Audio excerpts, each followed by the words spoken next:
Hello friends, వీడియోకి ఒక like చేసి చూడండి తప్పకుండా చివరి వరకు. ఇక రమ్య మోక్ష విషయానికి వస్తే ఈమె ఏమన్నా గేమ్ ఆడిందని మీకు అనిపిస్తే ఒక కామెంట్ చేయండి. ఏం గేమ్ ఆడింది, ఎలా ఉంది, గేమ్ ఎట్లా ప్లే చేసిందో చేయండి.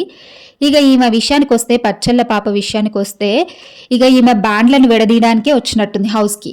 ఇక ఫస్ట్ చూస్తే భరణి గారి దగ్గర పోయి, ఇక మీరు బాండ్లు పెట్టుకుంటారు, దివ్యతో ఎక్కువ ఉంటారు, తనుజతో ఎక్కువ ఉంటారు, మీరు బాండింగ్లోనే ఉంటారు, ఆట ఆడట్లే అన్నది.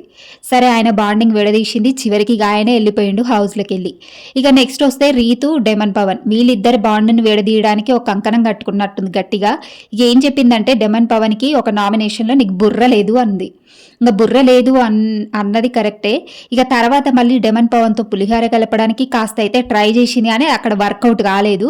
ఇక రీతు వాళ్ళిద్దరు క్లోజ్ అయ్యేసరికి ఎంఐ సైడ్ అయిపోయింది. ఇక రీతు డెమన్ పవన్ విషయంలో అయితే డెమన్ పవన్కి చాలాసార్లు చెప్పింది, రీతును పక్కన పెట్టు, రీతుతో ఆడకు, రీతుతో మాట్లాడకు అని చాలా చెప్పింది డెమన్ పవన్కి. ఇంకా డెమన్ పవన్ కూడా బాగా వింటుండేవాడు ఈ అమ్మాయి చెప్పేది. అమ్మాయి జెన్యూన్ కాదు, బయట ఏం జరిగిందో నేను చెప్తున్నాను అన్నట్టు చెప్పింది రీతు గురించి. ఇంకా అక్కడ మళ్ళీ తనుజ కళ్యాణ్ విషయానికి వస్తే, తనుజ నువ్వు ఫేక్ పిల్లవి, నువ్వు ఫేక్ ఆడుతున్నావు, నువ్వు బాండ్లు పెట్టుకొని ఆడతావు, ఒకళ్ళు కాకపోతే ఇంకొకరితో బాండ్లు పెడతావు, నువ్వు మాస్కులు వేసుకొని ఆడుతున్నావు అని తనుజని కూడా చాలా మాటలు అనింది. మరి ఈమె చేసింది ఏంది హౌస్లా? ఒక్క గేమ్ అన్న ఆడిందా? వచ్చి 2 వారాలైంది, ఒక బాల్ టాస్క్ ఒక్కటి కొంచెం గట్టిగా ఆడింది అంతే.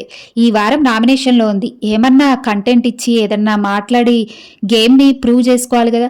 సైలెంట్గా ఎక్కడ కూర్చుందో అర్థం కాలేదు. అసలు ఈ వారం మొత్తం కనపడలేదు ఈ రమ్య మోక్ష. వామ్మో, నామినేషన్లో వాళ్ళకి నీతులు చెప్తుంటే ఈమె ఎంతగానో ఆడుతుందో, వామ్మో ఈమె టాప్లో ఉంటుందేమో అనుకున్నా. కానీ ఏం లేదు, ఈమె పరంగా చూస్తే గేమ్ లేదు, ఏం లేదు. జస్ట్ వాళ్ళ బాండింగ్లు విడగొట్టడానికి, వాళ్ళని తిట్టడానికే పోయినట్టుంది హౌస్లకి. ఇంకా నేను హౌస్లో పోయి వీళ్ళ బాండ్లు విడగొడితే నాకు బయట ఆడియన్స్ మస్తు ఓటింగ్స్ వేస్తారు అనుకుందేమో.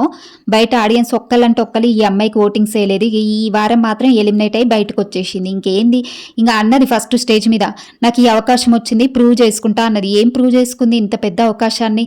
ఇక బిగ్ బాస్ అవకాశం రాక ఎంతో మంది వస్తుర్రు. ఇక ఈమెకు అవకాశం వస్తే ఈమె ఎక్కడా ప్రూవ్ చేసుకోలేదు. ఇక డైరెక్ట్గా నామినేట్ అయింది, 2 వారాల్లో బయటకు వచ్చేసింది.